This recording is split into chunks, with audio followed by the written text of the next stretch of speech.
내 하나님이여, 내 하나님이여, 어찌 나를 버리셨나이까? 시편 22편 1절의 이 처절한 절규는 훗날 골고다 언덕 십자가 위에서 예수님이 외치셨던 바로 그 목소리입니다. 여러분, 혹시 아무리 소리쳐 불러도 대답 없는 벽 앞에 서본 적 있으십니까?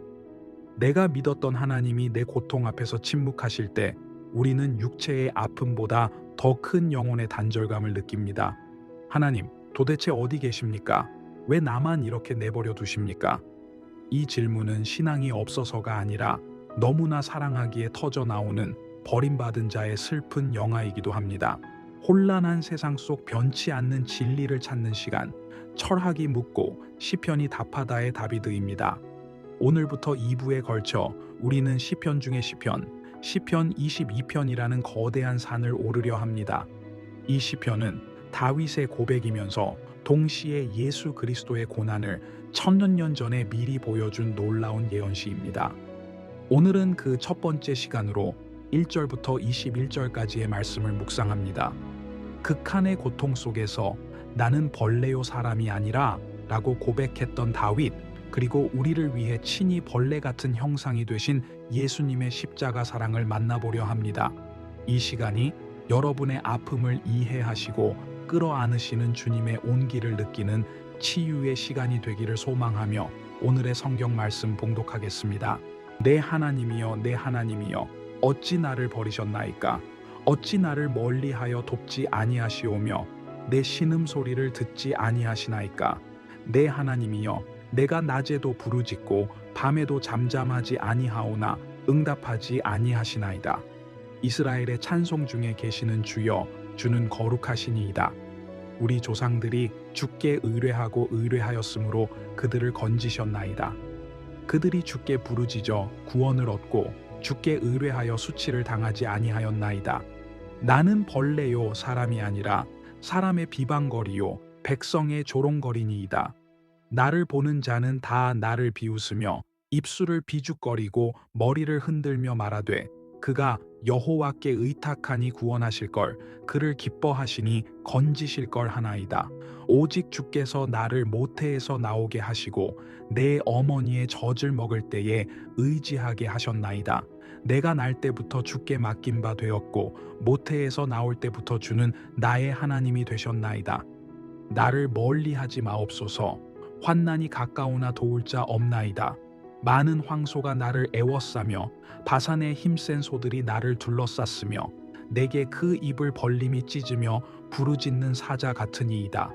나는 물같이 쏟아졌으며 내 모든 뼈는 어그러졌으며 내 마음은 밀랍 같아서 내 속에서 녹았으며 내 힘이 말라 질그릇 조각 같고 내 혀가 입천장에 붙었나이다.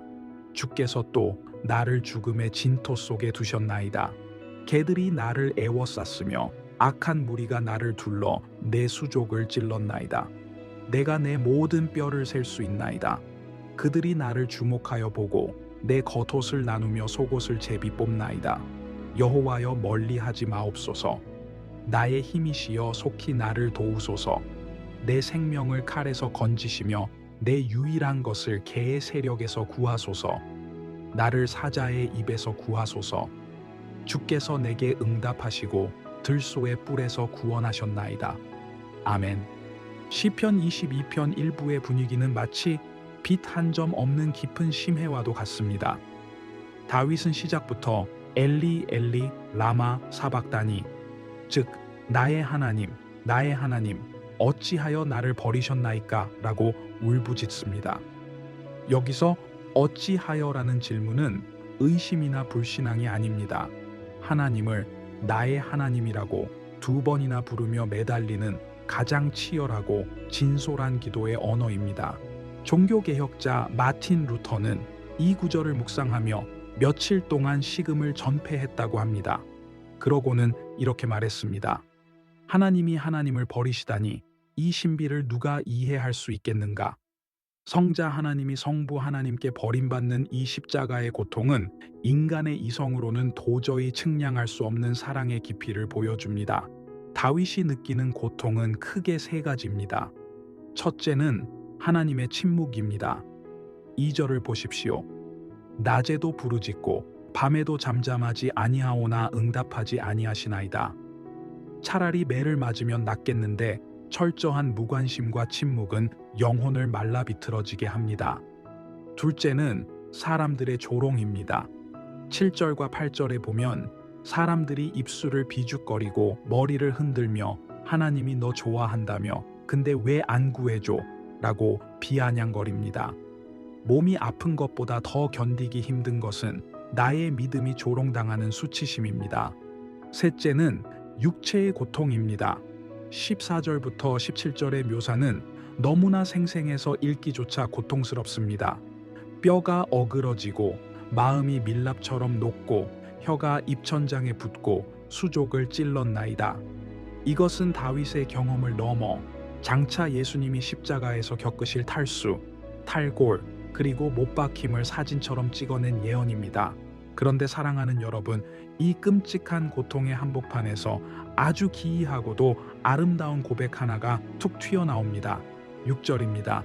나는 벌레요 사람이 아니라. 여기서 벌레로 번역된 히브리어는 톨라트입니다.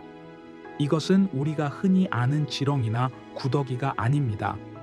고대 근동에서 염료를 얻기 위해 사용했던 다홍색 벌레를 말합니다. 이 벌레의 어미는 새끼를 낳을 때가 되면 나무에 자신의 몸을 단단히 고정시킵니다. 그리고 알을 낳는데 그 알들이 부화하면서 어미의 몸을 먹고 자랍니다. 어미는 새끼들에게 자신의 살과 피를 내어주고 죽습니다. 그때 어미의 몸에서 붉은 염료가 흘러나와 새끼들의 몸을 붉게 물들이고 나무에도 붉은 자국을 남깁니다. 3일 정도가 지나면 죽은 어미의 몸은 하얀 왁스처럼 변하여 눈처럼 떨어져 내립니다. 다윗은 그리고 예수님은 스스로를 이 톨라트, 붉은 벌레라고 부르셨습니다. 이것은 나는 쓸모없는 쓰레기야 라는 자학이 아닙니다. 내가 나무에 달려 죽음으로써 내 피로 너희를 살리겠다. 내 붉은 피로 너희 죄를 덮고 나 자신은 하얗게 사라지겠다. 는 십자가 복음의 비밀이 담긴 고백입니다.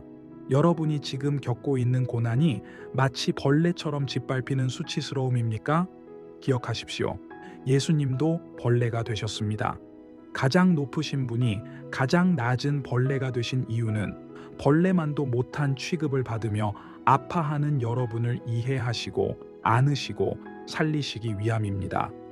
우리가 겪는 고난은 무가치한 것이 아닙니다. 생명을 낳기 위한 산통이며 누군가를 살리기 위한 붉은 희생이 될 수 있습니다. 시편 22편 1부의 위대한 점은 이런 극심한 고통 속에서도 다윗의 시선이 끊임없이 과거의 은혜와 미래의 소망을 향한다는 것입니다. 9절과 10절을 보십시오. 오직 주께서 나를 모태에서 나오게 하시고 날 때부터 주께 맡긴 바 되었고. 다윗은 현재의 고통이 너무 클 때 자신의 시작점을 돌아봅니다. 어머니 뱃속에서부터 나를 받으신 분이 하나님 아니십니까? 내 인생의 시작이 하나님이었으니 내 인생의 끝도 하나님이 책임지실 것을 믿습니다. 이것이 믿음입니다. 믿음은 현재의 상황을 해석하는 힘입니다. 지금 당장은 나를 버리셨나이까?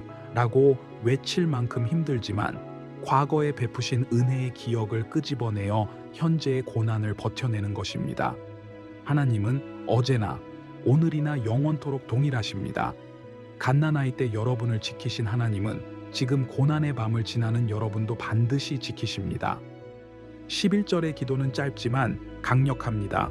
나를 멀리하지 마옵소서. 환난이 가까우나 도울 자 없나이다. 환난은 가까이 있고 하나님은 멀리 계신 것 같은 거리감. 이것이 우리를 두렵게 합니다. 주변을 둘러봐도 황소, 사자, 개 같은 대적들 뿐이고 나를 도와줄 사람은 아무도 없습니다. 철저한 고립입니다. 하지만 역설적으로 도울 자가 없다는 이 절망적인 상황이 하나님만이 일하실 수 있는 완벽한 무대가 됩니다. 사람이 도울 수 있으면 하나님은 기다리십니다. 하지만 사방이 다 막히고 오직 하늘만 뚫려 있을 때 그때가 바로 하나님의 오른손이 개입하시는 골든타임입니다. 19절에서 다윗은 다시 한번 외칩니다. 여호와여 멀리하지 마옵소서. 나의 힘이시여 속히 나를 도우소서. 그는 포기하지 않았습니다. 기도가 응답되지 않는 것 같아도 기도의 줄을 놓지 않았습니다. 하나님의 침묵을 뚫고 들어가는 유일한 방법은 침묵보다 더 큰 소리로 부르짖는 끈기뿐입니다. 사랑하는 여러분, 오늘 이 말씀이 주는 위로는 단순합니다. 예수님이 먼저 그 길을 가셨다는 사실입니다. 우리가 겪는 배신감, 육체의 질병, 마음의 우울함, 하나님께 버림받은 것 같은 영적인 어두움, 이 모든 것을 예수님은 십자가 위에서 남김없이 겪으셨습니다. 그래서 우리에게는 공감하시는 대제사장이 계십니다. 하늘 보좌에서 팔짱 끼고 구경하시는 분이 아니라 내 아픔의 현장에 내려와 같이 울어주시는 분, 내 찢어진 마음을 당신의 찢어진 손으로 어루만지시는 분입니다. 그분의 사랑은 벌레가 되기까지 낮아진 사랑입니다. 오늘 여러분이 어떤 고난의 골짜기를 지나고 있든지 이것 하나만은 기억하십시오. 하나님은 여러분을 버리지 않으셨습니다. 침묵은 부재가 아닙니다. 십자가의 침묵 뒤에 부활의 영광이 있었듯이 지금의 이 침묵은 더 큰 승리를 위한 하나님의 숨고르기입니다. 나를 사자의 입에서 구하소서. 다윗의 이 간절한 기도는 결국 21절 하반절에서 주께서 나에게 응답하시고 들소의 뿔에서 구원하셨나이다 라는 완료형의 선포로 끝납니다. 다음 시간에 살펴볼 2부에서는 이 탄식이 어떻게 전 우주적인 찬양으로 바뀌는지를 보게 될 것입니다. 고난은 과정이지 결론이 아닙니다. 붉은 벌레처럼 죽어가는 것 같아도 그 죽음을 통해 생명의 붉은 물이 드러나고 결국은 흰 눈처럼 거룩한 영광으로 변화될 것입니다. 오늘 하루 그 십자가의 사랑을 붙들고 어둠 속에서도 빛을 잃지 않는 여러분 되시기를 축복합니다. 이제 우리를 위해 벌레가 되신 그 지극한 사랑 앞에 감사의 기도를 드리겠습니다.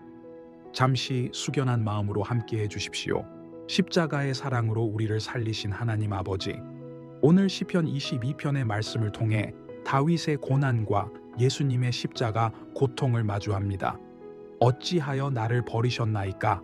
라는 절규가 우리의 절규였음을 고백합니다.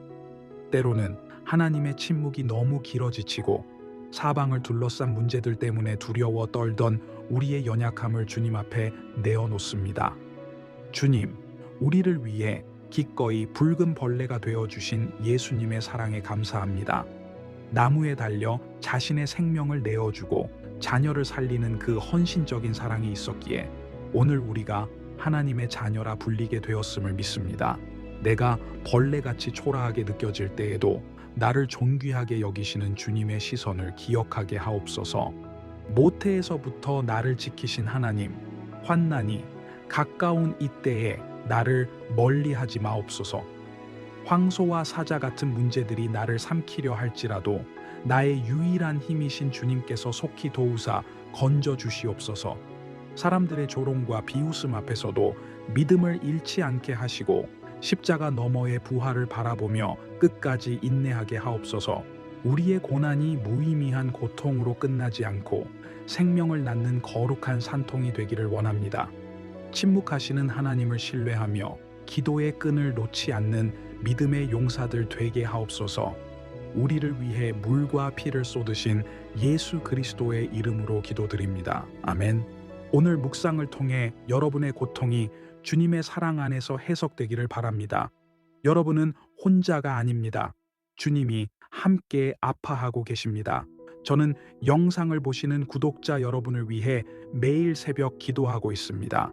말 못할 고통이나 나누고 싶은 기도 제목이 있다면 댓글이나 영상 설명란의 구글 폼으로 보내주십시오. 삶의 무게가 느껴지는 화요일과 목요일, 그리고 영혼의 안식이 필요한 주일. 저는 일주일에 3번 이 자리에서 말씀의 등불을 켜고 여러분을 기다리겠습니다.